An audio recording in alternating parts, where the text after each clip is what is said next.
With the Pledge of Allegiance.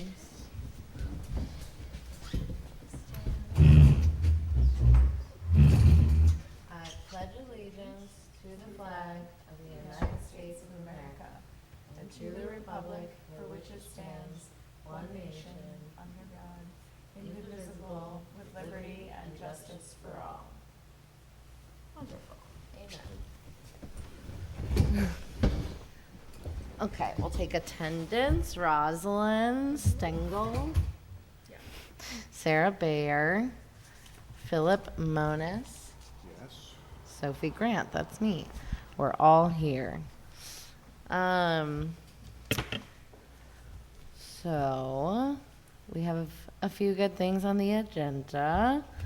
In the spirit of learning things, this isn't a very complicated term, but today's term I selected is called affordable housing. And according to the HUD, Housing and Urban Development, affordable housing is generally defined as housing on which the occupant is paying no more than 30% of gross income for housing costs, including utilities. So if you're out there paying more than 30%, maybe you're paying 50%, maybe you're paying 75%, maybe even more. This is what we're trying to solve for so that people aren't spending all of their income on housing. And in the meeting minutes, I included some links both to Ulster County and Otsego County for some insight and reading materials for our audience on things that are more specific to us in Ulster County and in the rural part of Ulster County, as well as a link to the USDA website about single-family housing programs. So, we're talking about affordable housing, so just having that baseline. But I think part of what we'll do as a committee is also define our specific Shandaken version of affordable housing, which will entail more than just a percentage, but certainly should entail a percentage of some kind that we determine as a community is affordable, considering all the things that our community has going for it. I wanted to call attention to an upcoming event. It's a little ways out, but since we only meet once a month, Wednesday, October 18th, there is an information session about Home Share Woodstock, which is a program of the family of Woodstock. And the reason why this is potentially of interest, this is taking place at the Phoenicia Library, and you do have to register, so you can call the library, you can email the library. But the concept behind Home Share Woodstock is to pair homeowners who have a room or a house or a cottage or a garage with a renter looking for affordable options, and potentially who might also be a renter able to offer some kind of task exchange. So anything from transportation to house or yard work or pet care. And it's one of Woodstock's initiatives that they've found could be a creative way to expand their housing stock. And they're expanding the radius to a 20-minute drive outside of Woodstock. So they're coming to Phoenicia to provide information.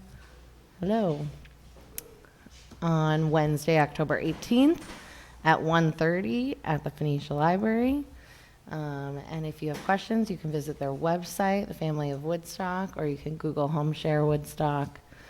And yeah, I think it'll be interesting to connect with neighboring towns because we have a lot of overlap in terms of, workers, in terms of attractions, in terms of resources and services. So we look forward to hopefully hosting Janice here at some point. Janice Lamada is the coordinator, and I have a call that I'm going to have with her tomorrow about that, as well as a couple other things. But if you can mark your calendar, October 18th, 1:30 p.m. at Phoenicia Library. Any thoughts on that? Have you heard anything about that program? I have not. Did you talk to them? I haven't spoken to her yet, but I've emailed with her about speaking on the phone. Cool. I'm gonna try and attend. 1:30 is a little difficult with work, but Same. probably Yeah. something can be arranged. But yeah, I think it could be just a good partnership to, I think that came out of their housing committee, and then it became a program folded into the Family of Woodstock Services. So it's sort of under their umbrella, but it stemmed from community identifying that it was a potential place to get more rentals specifically, which we know we need in our town. So yeah, so more to come on that.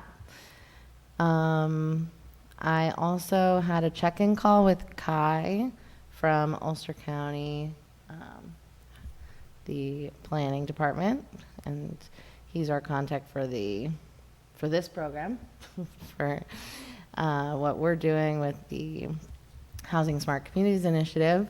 I shared with him our focus on upzoning and ADUs, and he thought that was really a good idea considering where we're at with the comprehensive plan. And so we discussed a little bit about that. I told him very soon we're going to want to really dive deeper into the resources of the consultants. So he's now going to kind of look into some of that and make some recommendations for us. I shared with him our trouble about completing the short-term rental action due to the specificity of questions 1 and 2, which, if you recall, felt like we couldn't say yes to them technically because of the way they were worded, but also the fact that our STR law didn't specifically do those things. But he recommended that we complete the action anyway and include in the notes section, what our STR laws do in order to limit the number of STRs, how the rules are being enforced. So he's the one who reviews them. So I think if we were totally off, he would, advise maybe to just change the law, but I don't think we're going to go down that road right now. But, he did note that we basically 11% of our housing stock are STRs. So that question is what, 2%? Yeah. 1%? So, from just a number standpoint, it's not the best, but yeah. I've been hearing some feedback that people didn't know there is a limit, and there's still a lot of frustration with the number, and 11% does sound a little high. That maybe the cap is too high at the moment. Mm-hmm. That's what I'm hearing. Right. Well, it's a twofold situation. Okay. You're dealing with residents and non-residents. That's the way they set up the law. Mm-hmm. Okay. So there are people in town that are supplementing their income with it. Mm-hmm. Okay. And in the conversations that I've had, there are people in the town, they live here full time, but when it comes time for a short-term rental, they move in with somebody else for the short term to supplement their income. Mm-hmm. It's good. Yeah. Yeah, it's not to say, it's just that on the surface of the way that these questions are worded, it doesn't appear from just answering a yes or no question that we would be awarded that action point, right? But I think that's the point of what he was explaining. There's more to what the numbers They're right. are on the surface. Which is what we said last month. Right, because, while we don't limit the number exclusively, we do limit the number of non-resident ones, and then there are, they are enforced through various mechanisms. So I think we just need to revisit that before we go forward and just agree on what we want to write as the backup or the information about how this law effectively limits the number. But yeah, so, Yeah, sounds good. all right. I also invited Kai to the upcoming housing resource meetup at the Pine Hill Community Center, which we'll discuss in a bit, and he said he will attend, so we'll all have an opportunity, assuming we can all be there, to meet him. Can everyone be there? Can you be there? Can you guys be there? Okay. So that's the day after we have another meeting, so we'll have another opportunity, but we'll kind of discuss what our goals will be for that together in a bit.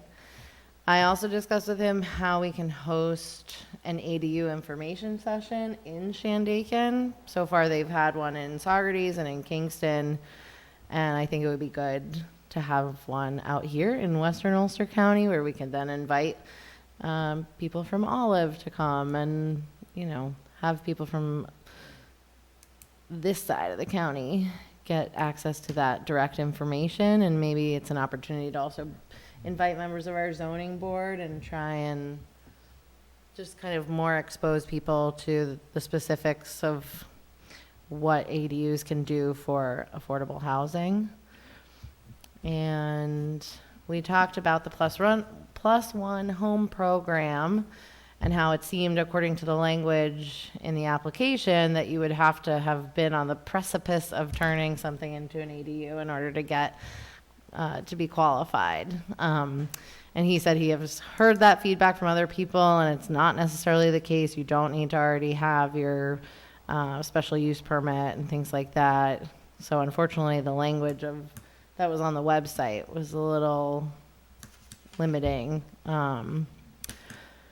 But he basically said that if anyone felt that they wanted to eventually do this, that they should apply to this and kind of go through the exercise of the application.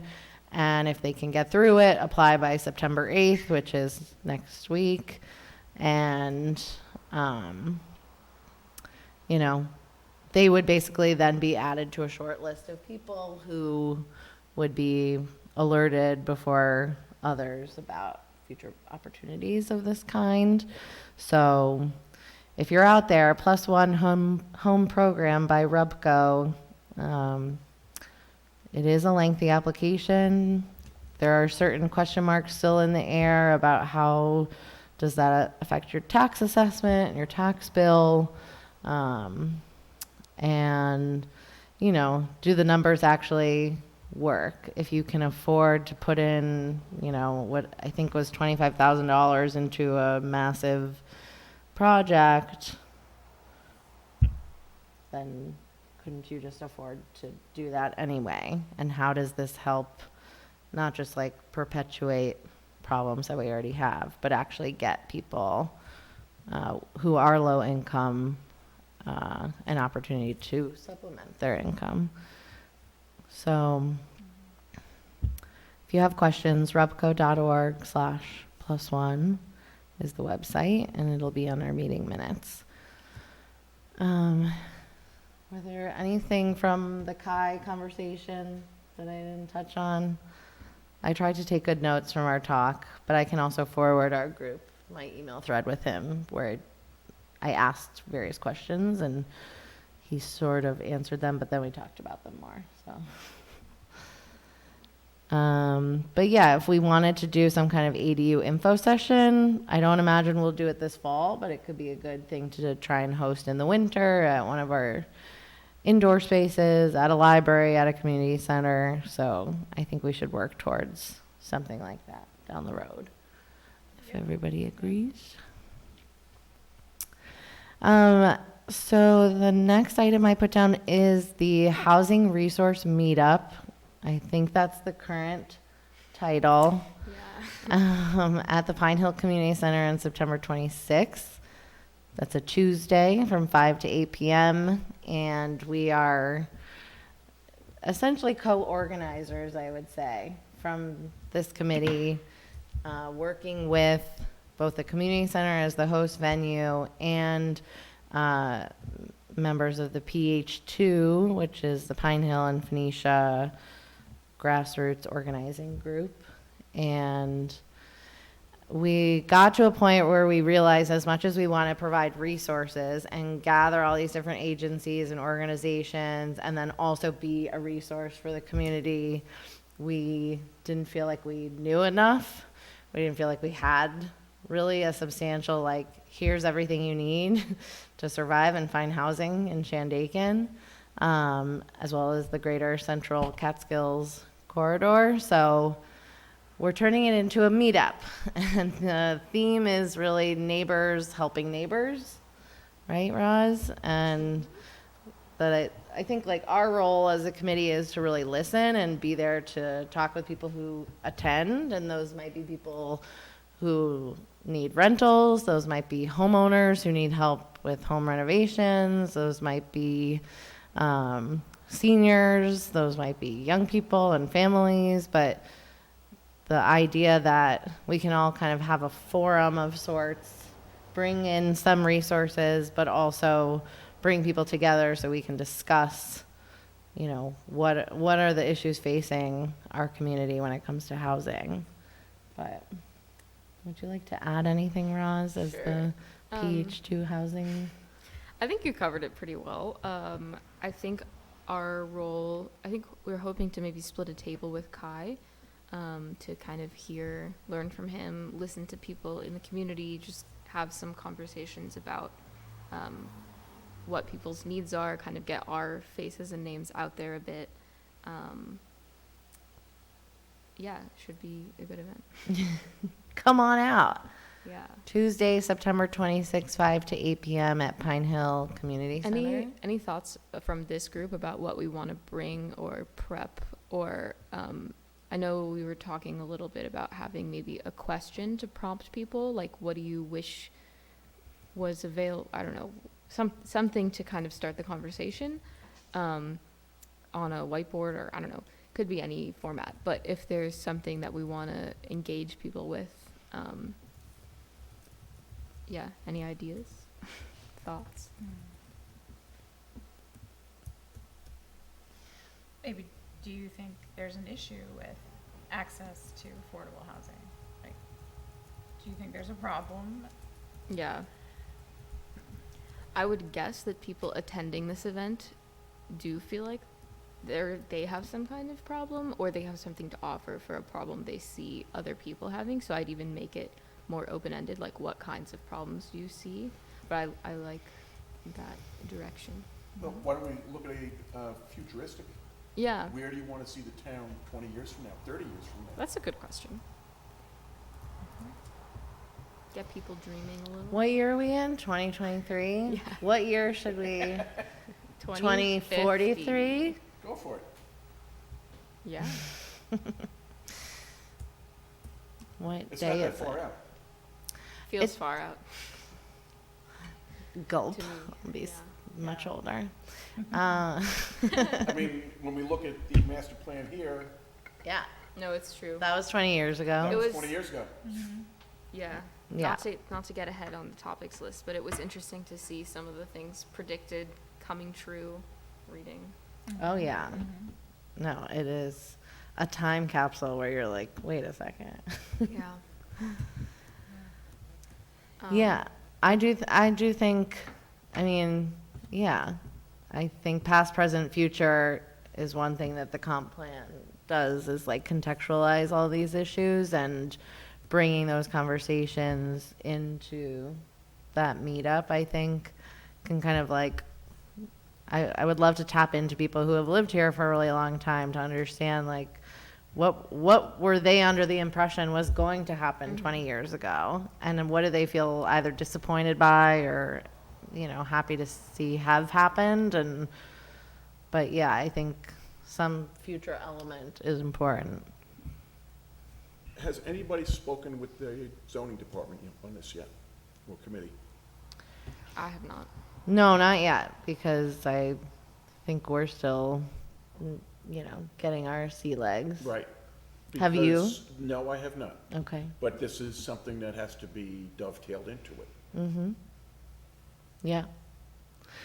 Well, yeah, I think they definitely, I mean, like, they're all our community members, right? So we can definitely start having informal conversations, I think, where we have sort of mapped our path towards that is making sure that those things are reflected in the comprehensive plan so that there's like this document that they, in theory, should be using to make decisions like that. I do think, again, looking ahead in our agenda to our discussion on the comp plan, which maybe we can just start, there were things that were really like said, like the number one priority was to update the zoning. And I'm not sure if that happened. I don't know how that went, but if we're still in this place saying that same thing, I would imagine either the direction that was meant to like inform didn't do that, or it wasn't followed through on, or maybe the priorities were different, even though in the discussion, in the document, in the comp plan, it's identified as a really critical aspect to how the town is going to succeed and flourish. But what did that mean? Like with single family units, or, I think now we're seeing that we probably need like a little bit more density than what our zoning allows. But yeah, let's get into the comp plan discussion. We, just to let our audience members know, it was like our homework last week, basically, to look through the comprehensive plan from 2005, because we see it as a critical part of what we're doing is to help inform language and visioning for the aspects that specifically touch on housing, but also those that are, all part of that bigger picture, which housing helps to inform, which is like attracting workers and having, families whose kids attend school and all these things. So we were prompted, or I prompted us, what stood out, what was the vision, what vision did it lay out for our town's housing, and how specific was it when describing how to achieve those goals? Because if we're going to help contribute language or help write, what can we help improve on that? And how do we think it did an adequate job outlining the needs? What are any usable pieces we think can still remain? And how do we incorporate the housing smart community lens and language? But this is our open discussion, so.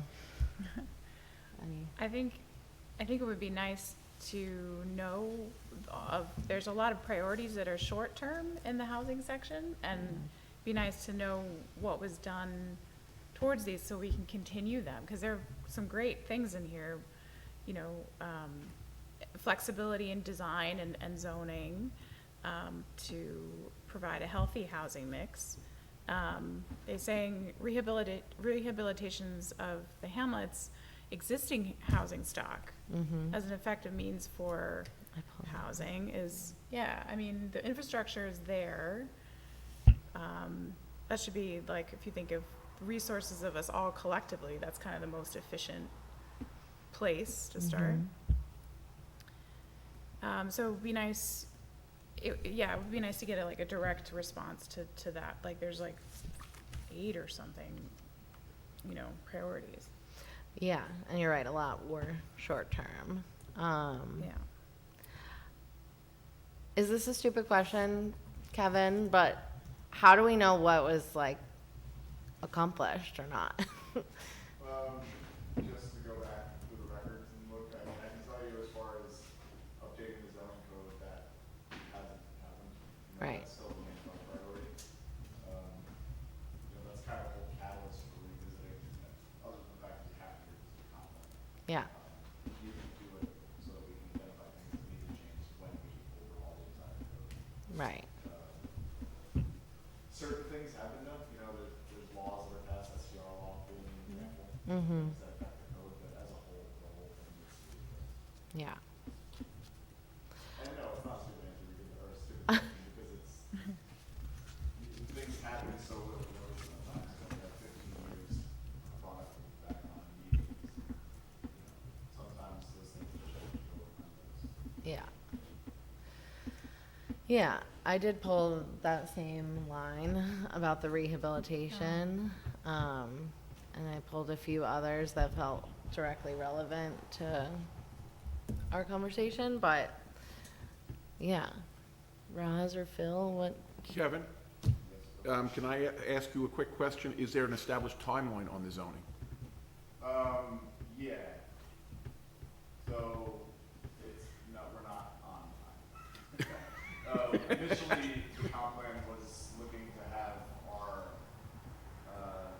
basically our tasks done by December, so that we could adopt the comp plan in January. I can tell you that's not gonna happen. We've gone the route of trying to find a actual planner to come and help us, engineering firm, SLR, maybe. The initial idea was to have it done by January, adopt the comp plan, and then spend 2024 addressing the zoning code review committee. That would be comprised of zoning board members, planning board members, town board members.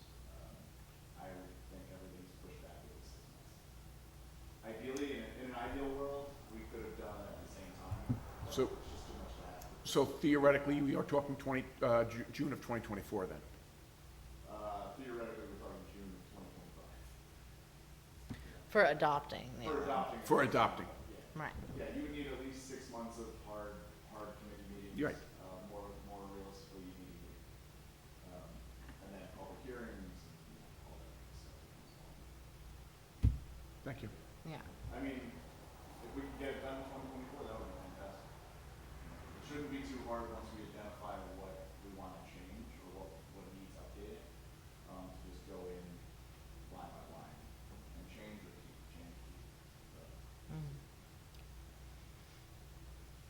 Yeah, I think our hope is to tap into the zoning consultants so that from the housing perspective, which seems is like really important for the zoning, would be have like a strong presence in that process and make sure that it's not just theoretical or it's based on what the intended outcome is meant to be.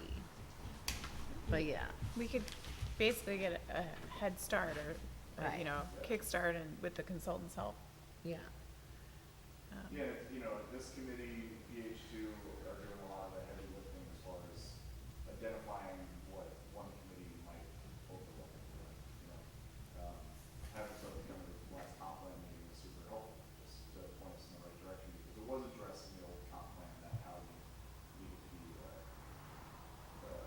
priority, but it's, 2 sentences worth of text. Whereas, even though the goal might be the same 15 years later, it's about updating stylistically and updating language, make it a little bit more clear. Yeah. So, The other sort of priority in the document that's not directly housing is, but it's under development patterns, determine a map of desired growth areas. Identify specific parcels. So if the zoning maps not updated, that's the goal that hasn't been done, right? Because there was like discrepancies in the zoning the maps that we're trying to figure out. the ones that are in here, you mean? Yeah, they were saying there's some, yeah. Yeah. I Am think I that's part of it, understanding that right? yeah. Okay. Which line are you looking at? What Oh, page? well, 4-3. I'm way buried in the appendix right now, 4-3. yeah, it's focus on hamlet revitalization programs. The development patterns, that one. Yeah. That section, yeah. Which is not, not only about housing, but, Yeah. it's, things become like so concrete when you see the parcel and you're like, okay, this is allowed to have this much more people on it. It has the infrastructure for it, and you like, identified those spots as, you know, your first opportunities.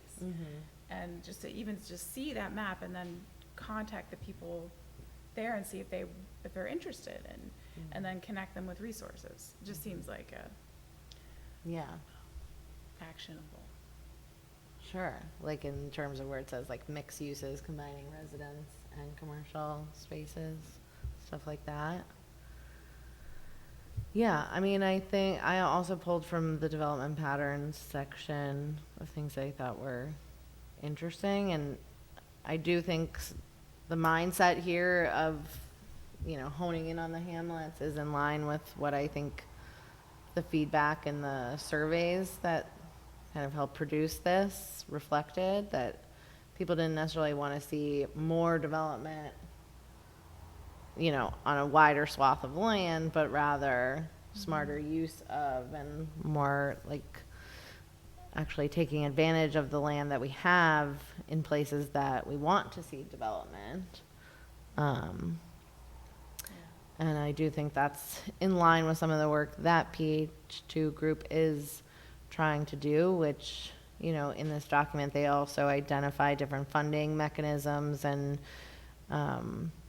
you know, how that can help revitalize the hamlet from these different, you know, infrastructure or,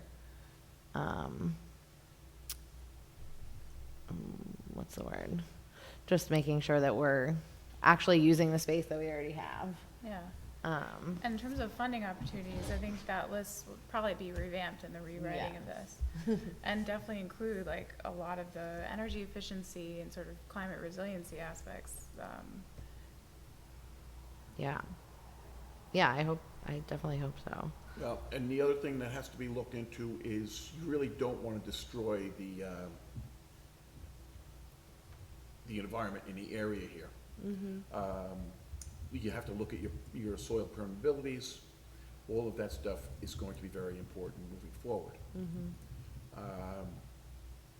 We are a flood-prone area,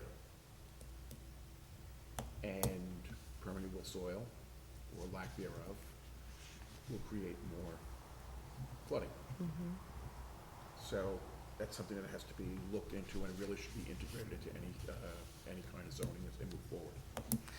Well, and it's interesting that you bring that up because our hamlets are very flood prone. And so we're both looking at how we can increase development in the commercial areas, but those are also the areas that are often in the floodplain. So, you know, I think it speaks to how do we look at both of those, or all of these things, but like with an eye for that, especially with climate change, but also where are there areas where maybe on a map or on the, you know, parcel viewer, it says you're a single family, but you have 5 acres, you're not in the flood zone, and you have the ability to add an ADU on or have a, you know, a structure converted with, you know, green utilities that don't require a whole lot of build out that might make some people nervous. So I think though that speaks to some of the creative layering that we can bring to the table, but also whoever we work with on the zoning, I do think that would be an important aspect of what we're trying to do is like work within the limitations that we have so that we're not like, okay, well, we're going to put a, you know, X number of unit apartments in the hamlet of Phoenicia, and then those people all get flooded, and that investment is destroyed. So it's definitely with an eye for the future and for the likelihood and reality of flooding. So on that vein, it says in the plan that the FEMA maps were going to be updated. I mean, this is 2005, so. I think they were, yeah. Yeah. So there have been the flood studies of the various, at least a few, the hamlets. I don't know the extent of it. All of our flood maps are updated, they're up to date. We've had local flood analysis for every hamlet except for Alvarita. Great. So all that stuff is pretty accurate. Sweet. Yeah, and arguably we have probably the most support when it comes to that stuff, right? Like that's Yeah. what everybody is working on around us all the time. And I think like there's a lot of people and experts that we can call upon who it's their whole mission is to help us mitigate flooding and protect ourselves from major when disaster strikes. So I think, you know, with Department of the Environment or with, you know, like an AWSMP, there are people that are just a phone call away. So, you know, but I think it's also part of the like visioning of our community is like, because there was a lot on here about 28, right? I don't know if I, like, for me, I thought it was interesting because I love the big views on 28, but like the roadside structures, I don't think are always the nicest or most like, you know, pristine, like mountain, beautiful all the time. And I'm not talking about like homes or I'm not negging on anyone, but I think we know there's like accessibility, visibility, and, you know, when we're thinking about inclement weather or otherwise, like 28 is, I think, a great place to live and a great place to have affordable housing accessible from. And I think there was just like a lot of language about preserving that, which I don't disagree with in theory.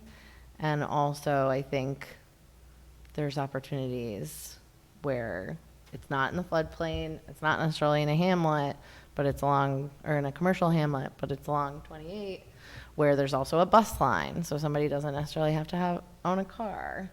You know, so things like that, you know, I think as we think about the visioning of the community, depending on what type of like design concepts we can help advocate for, or different types of affordable housing structures, we can keep that in mind and also recognize 28 as an opportunity for more housing. But yeah, some other notes that I thought, I have yeah, maybe a new homework for us. new homework. Yeah. Great.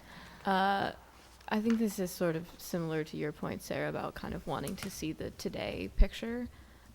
Reading a lot of this stuff, in particular, the predictions about the population growth, I feel like, I mean, I don't actually know, but I would guess we're underestimating just because of COVID and like some of the other things that have happened. So I would be curious to see kind of where we're at and how it compares to the predictions. And also, I think it's a good thing for this group to have is just some data so we know what we're working with a little bit. I would assume the comp plan committee is gathering some of that. And I know there's census data, like there is some stuff, but it might be good for us to pull a little bit together. Roz, the problem with the census data that was taken in 2020, we're 2023. Yeah, that's true. And it's just totally inaccurate as a result Yeah. of COVID and the changes. The closest thing we might be able to get would be something from Joyce Grant at this point. Yeah, that might be a good resource to start with as well. I think maybe even that's something we want to get together in time for the housing resource meetup, whatever we're calling it. Yeah.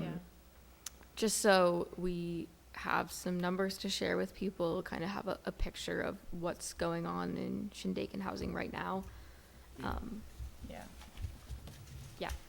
I mean, if we look, you can look at Kingston, you can look at town of Woodstock also, and they've acknowledged that they've had a significant change in population as a result of COVID. And I'm sure they're not far behind here in the town. Yeah. Yeah, if anything, sometimes Shandaken was like more extreme in certain Yeah. ways, right? Than places like that. Yeah. Sorry, what were you gonna say? Yes, we need We need data. data, and it was from 2020 what Kai sent around, or, what our, yeah, so we need, but even then, it showed how constrained our stock Mhm. is. Yeah. Yeah, having those at the tip of our fingers would be Yeah, great. and I think I want to say one of the things that we can get points for is doing a survey of some kind, or just like investigating our own town. So I think it is something that we might want to consider as well as gathering some of our own data. Mm-hmm. But that can be further out. Yeah. The other thing I wanted to ask about this housing meetup is, so like, I try to talk to everybody I meet about what we're doing and, what their concerns are. Is there a way for them to get in touch with us? Like, if, like, Yeah. yeah. Did we get on the website? I didn't look. We're on the website, Nice. on the Shandaken, is it shandakeny.us? Yeah. Well, I did ask Kevin that if we can have like a Facebook page or something, but maybe even just starting with like a basic Gmail account or something Yeah. could be helpful. And yeah, I mean, I think it's in progress as far as like how we are accessible. Yeah. But yeah, I think we can do that. We can. Do you think an email is adequate and accessible enough? Yeah. I think it's a good starting place. Okay. Easy enough. All right. Yeah, I think we can definitely work on that, and I think making sure people know they can come to the meetings too. They can come visit us in person and participate in the conversation. But yeah, I think part of my own hesitation of just like being super like, here's our website, here's like, is just because we're still learning and orienting ourselves. But it's not to say we don't want to connect with anybody. So yeah, maybe that's another part of the discussion at the resource meetup is like, what do people want to see from the housing committee? What do they think the housing committee is meant to do? But also, what are they hoping it does do? And think about our participation or do they want to be hearing from us? Do they want updates? How can we best reach them? Are they online? Are they offline? And I think just having like a healthy mix of those things would probably help us reach the most people. But I also do you know what are they called? Jam boards? Sounds familiar. It's like, if you work in groups a lot, it's like a Google-based thing where it's basically virtual sticky notes. And I think it would also be interesting to just have some sort of ongoing ability to collect ideas or thoughts from people, and also just give them a place to voice concerns or things like that. So in an effort not to be buried on Facebook, maybe that's a specific place we can invite, or that's just one idea. Yeah. But I think continuing these creative brainstorming sessions is important too. I don't know, I had random ideas pop into my head over the last few weeks, and one of them was how the home share program in Woodstock is trying to pair people for long-term housing, reading the comp plan and seeing how much that plan in 2005 recognized seasonality, so the seasonal workers, and maybe there's some kind of fusion home share where it's not just full-time residents, it's also these seasonal workers or people who used to live here and want to come back and work the ski season, or are interested in moving full-time but have never done that before and want to come work a wedding season one summer. stuff like that, like incorporating the aspects of what make our community unique into the ways that we're resolving things in a more intersectional way so we can solve multiple things at one time. And, there were aspects in the comp plan touching on incentive programs too. Like, I would love to see an incentive program that we come up with to convert your STR into a long-term rental. So how do we incentivize that? Because I think the thought is you're going to make more money on an STR, and maybe in some circumstances you will. But if there was some incentive to make it a long-term rental, how can we help create those conditions? And again, it's not saying that STRs are all bad. For some people, if that's your retirement plan, then there's nothing wrong with that inherently. It's thinking about how maybe the person who is a little over having a short-term rental, a little done with dealing with all of the, little things that come up with managing a property like that. Maybe they're ready to convert to a long-term. Maybe the density got to be too much after the pandemic and they're just not making as much money. It's not as financially viable. Maybe we can create that much more of a reason to make a long-term housing solution. And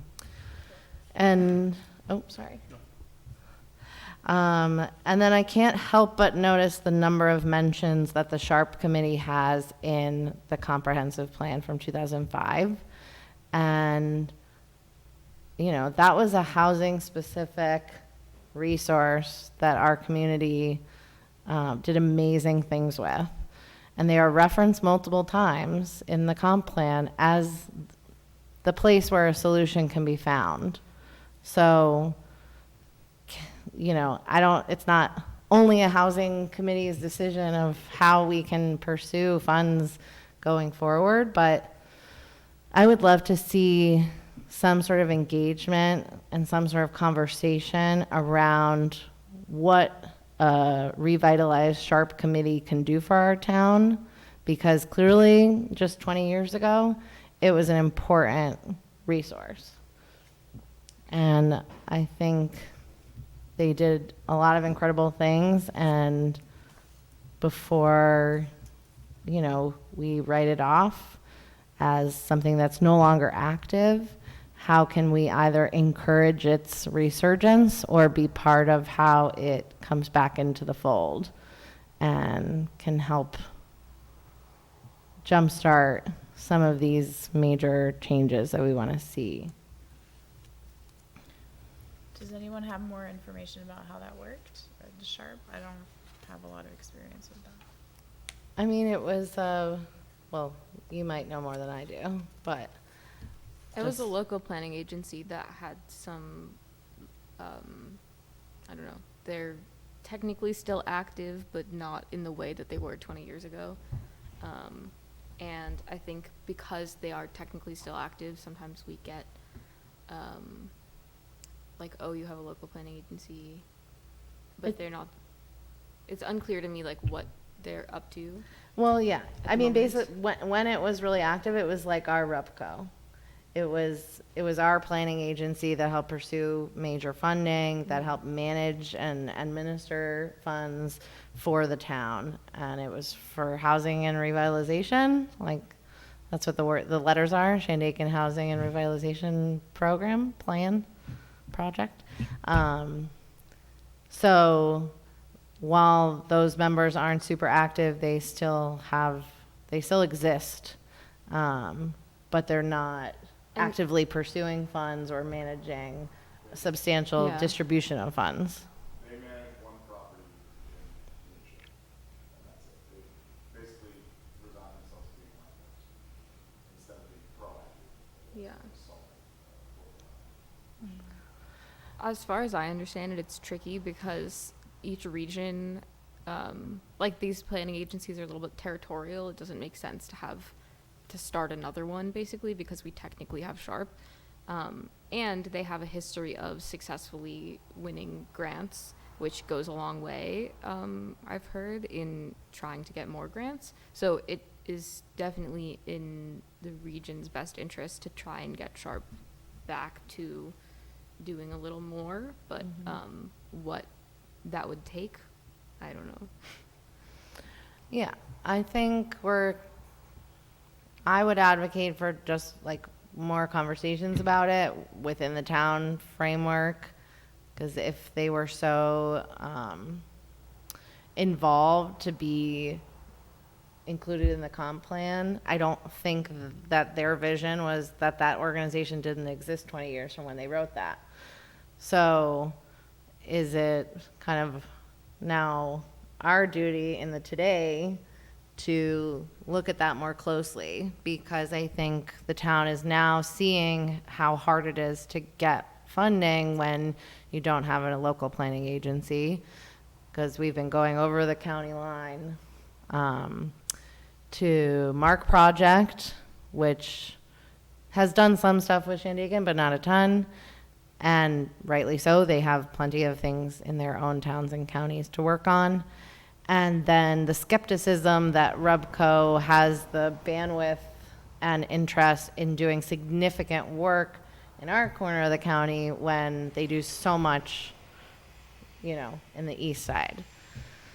So, yeah, I think there's a need for it. I think a lot of people think there's a need for it. I don't think there's any, you know, real reason why we can't revitalize it, but certainly with respect to the people who are still on the board, it would be their action to kind of bring that back into focus. But if Were Well, they not reached yet, out but- to? I think they were in the founding of this committee. I don't necessarily know if they were in the founding of the town committee. Okay, I I- know that, you know, in discussions around the PH2, it was, yeah, there were conversations.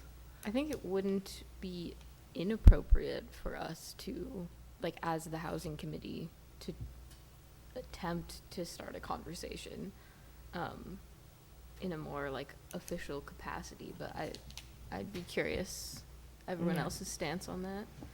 Phil, what do you know about Sharp? Very little. I know it was formed many, many years ago, probably in the late 80s, if maybe even earlier than that. Yeah. And I know they had the Pine Hill Friendship Manor property for a number of years under the organization as well. Are they not managing that still? You think they're only with Phoenicia now? I could be wrong. Okay. I thought they technically owned it, but they were trying to get rid of it, but I don't, yeah, no idea. Well, yeah, if anyone out there watching has desire to discuss this with the committee, we would love to speak with you. And then, yes, we can reach out to a couple of the folks who we had made connections with over the last year or so. But I do think, you know, being in this position with town does give a little bit more credibility to that discussion. But I do think Kevin and town board, like, I don't know what, it's not like we could compel them to do anything in particular because they're their own independent agency. But I think if we're to explore this, it would be great to be more than just the four of us trying to investigate the appetite, because I think we already know the appetite. If there was an appetite, something would be happening. But since there's not, you know, how can that committee live on beyond the people who are currently on that board? That's the food for thought. Okay. So what else from the comp plan do we want to discuss today? I had some certain notes, like the section that was modifications to development, site plan regulations, land use plan, and zoning laws.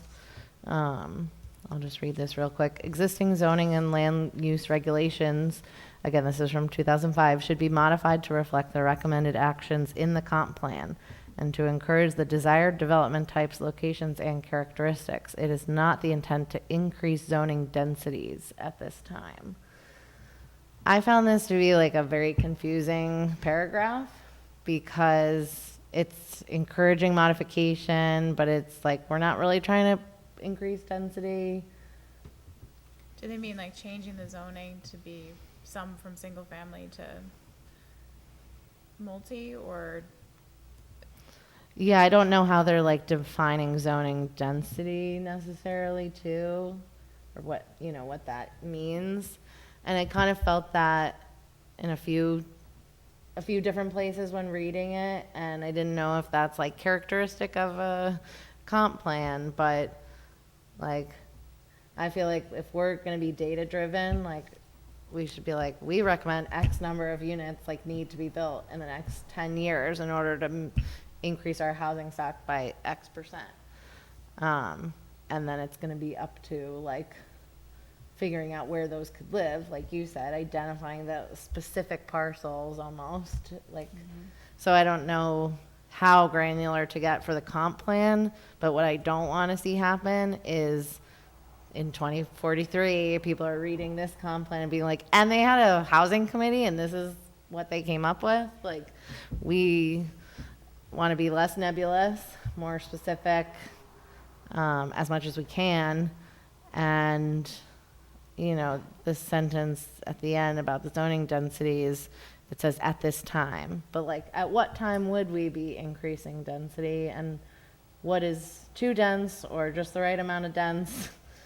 I think that's just something that I noted. That was also on in this from development patterns, the 4-6. Or it might have been 4-7. But yeah, I thought that, you know, if we're providing language, let's think about how we can be specific when I think that leveraging our. brings up a great point. In my mind, one of our main priorities as this committee is to recommend some things for the comp plan. I think it's like great timing that we're working on this while that's happening. And so things like this are definitely a place where I feel like we can provide something. I guess, well, it sounds like it's not a huge rush to get things in. But yeah, this is definitely one that I think would be interesting to revisit a recommendation. Yeah. Yeah, there's even a line to develop an assessment of housing needs to ensure a community responds to its fair share of regional needs immediate. So what was that? What did that assessment look like back then? And then in the appendix, under housing, it says that definition of affordable housing, right? And then it says at this time, we had 24.4 households in Shandaken that were not affordable per that definition. According to our, I guess, our area mean income at the time. And it was below county average. So, I don't know, that percentage is one of the things we should have on hand for, ideally for this. Of like which percent is actually affordable, is that what you mean? Yeah. Yeah. Well, that number has changed significantly also because the cost of housing has gone up 64% over the last 5 years. All right, and your average wage has only gone up about 2 to 3%, which just creates a further disparity. Yeah. And basically locks out another group of people.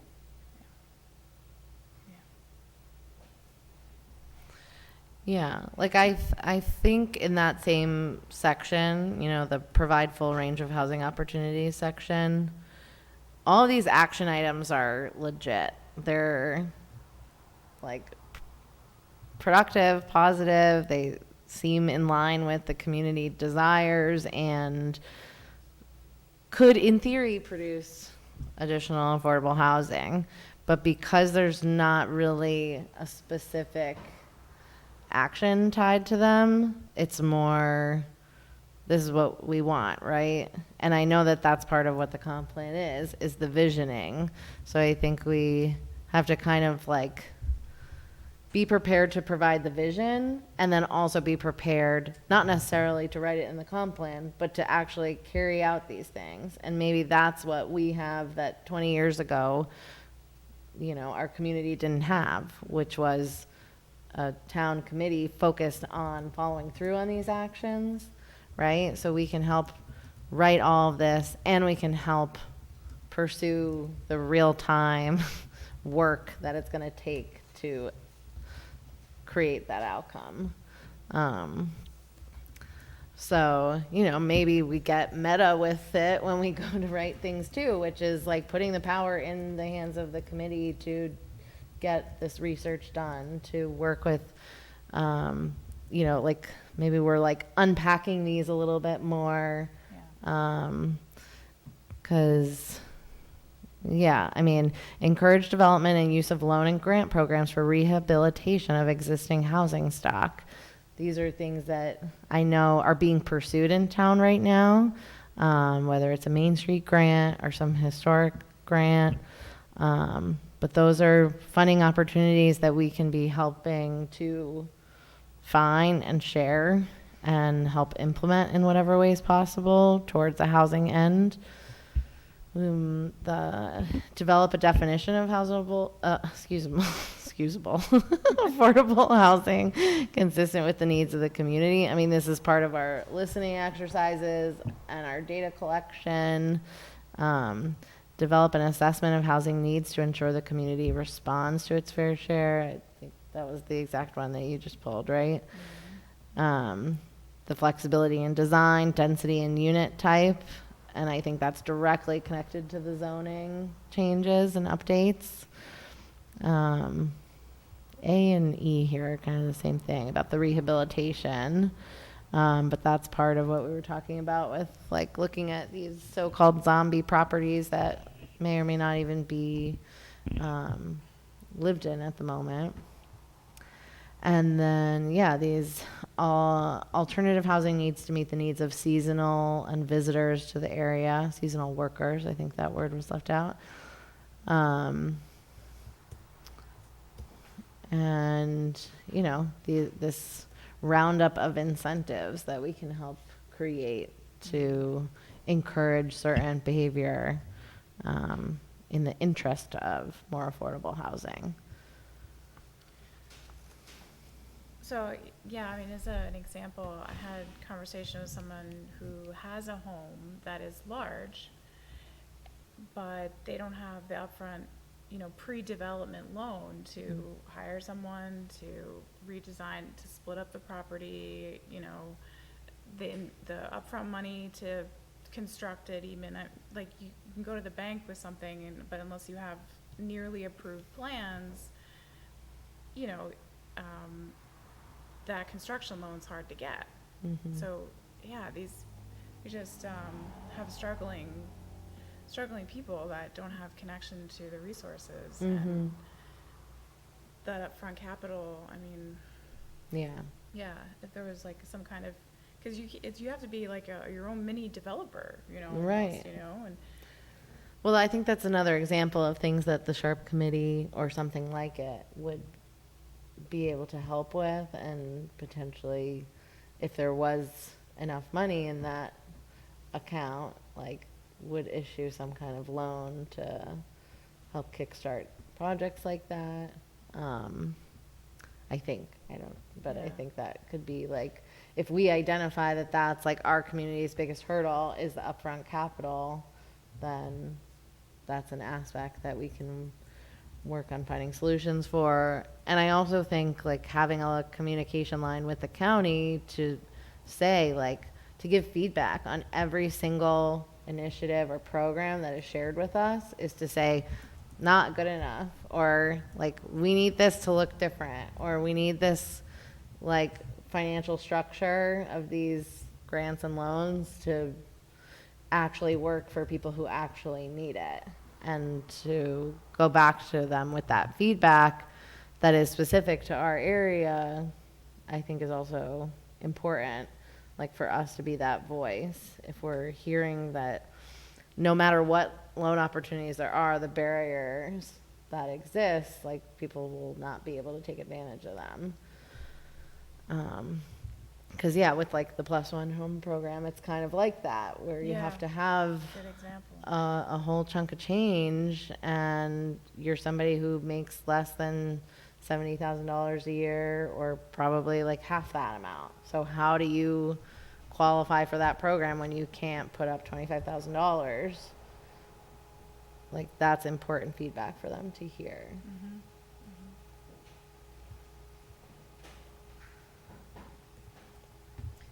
I was just informed that Sharp does not own Friendship Manor from Okay. someone watching at home. They do not. Great, thank you. Thanks for tuning in. Yeah.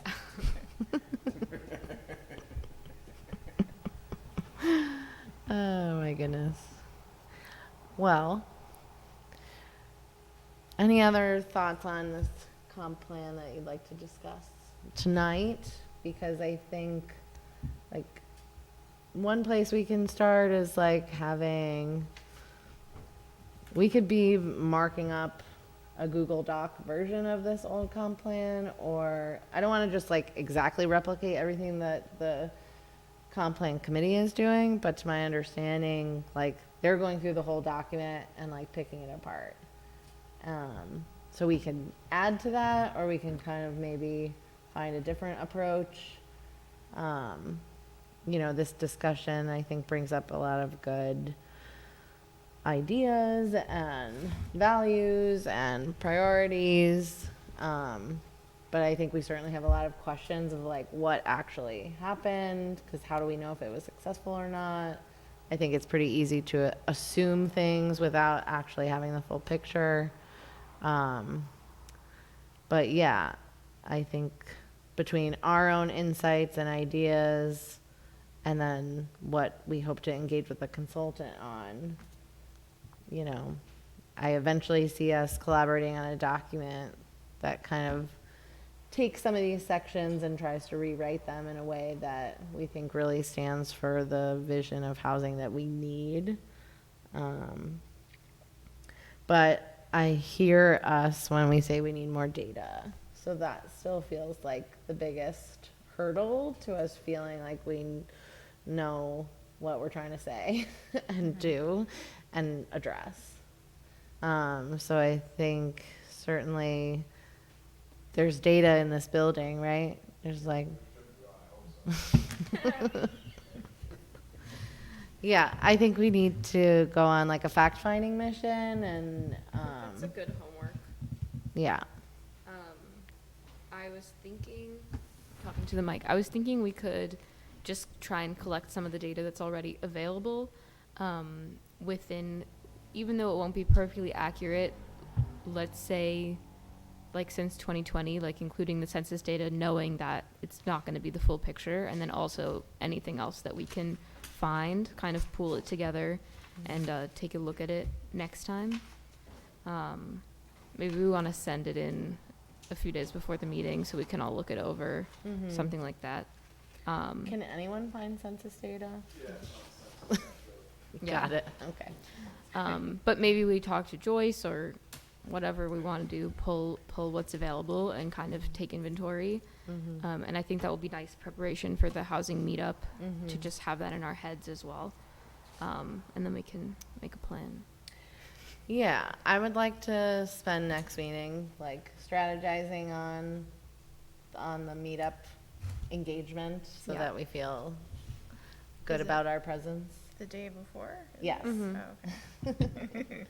So, you know, I think whatever we're doing that day is probably going to be fairly low tech and low impact as far as what we need to like prep and construct, or, you know, but maybe we'll find a piece of data that we're like, oh my God, did you know that? And then that could be our prompt. Did you know blank? Yeah. And, you know, maybe it'll be so shocking people can't help but talk with us. But maybe we'll also define some roles that day, like stuff that we if like one of us is on a computer, you know, typing up people's question answers or discussion topics or any kind of feedback, or, you know, we can rotate or something. There will be food available at the meetup. What it is, you'll have to come, you'll have to show up to find out. I think it's settled. Oh, cool. Yeah, but we'll let it be a surprise. But it'll nourish you, mind, body, and soul, and you won't go home hungry. Okay, so next meeting, or is there any other items before we? So we're in data collecting mode. We're in, you know, continuing to vision and brainstorm and look at this document, comp plan document, as it continues to be a focus of our mission for the foreseeable year. And does that all feel good? Yeah. All right. Cool. Okay, but, so what does that mean? Our next meeting is the 25th? Yeah.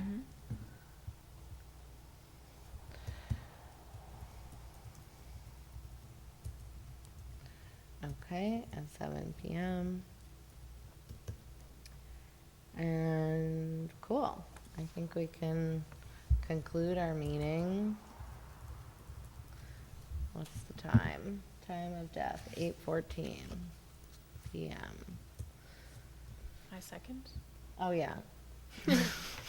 Make them, well, we're hardly making motions yet, but yeah. Yeah, are we allowed to do that? We can make it motion ceremoniously. But yeah, motion to conclude the meeting. Seconded. And thirded. All of the above. All right, great. Thank you. Thank you.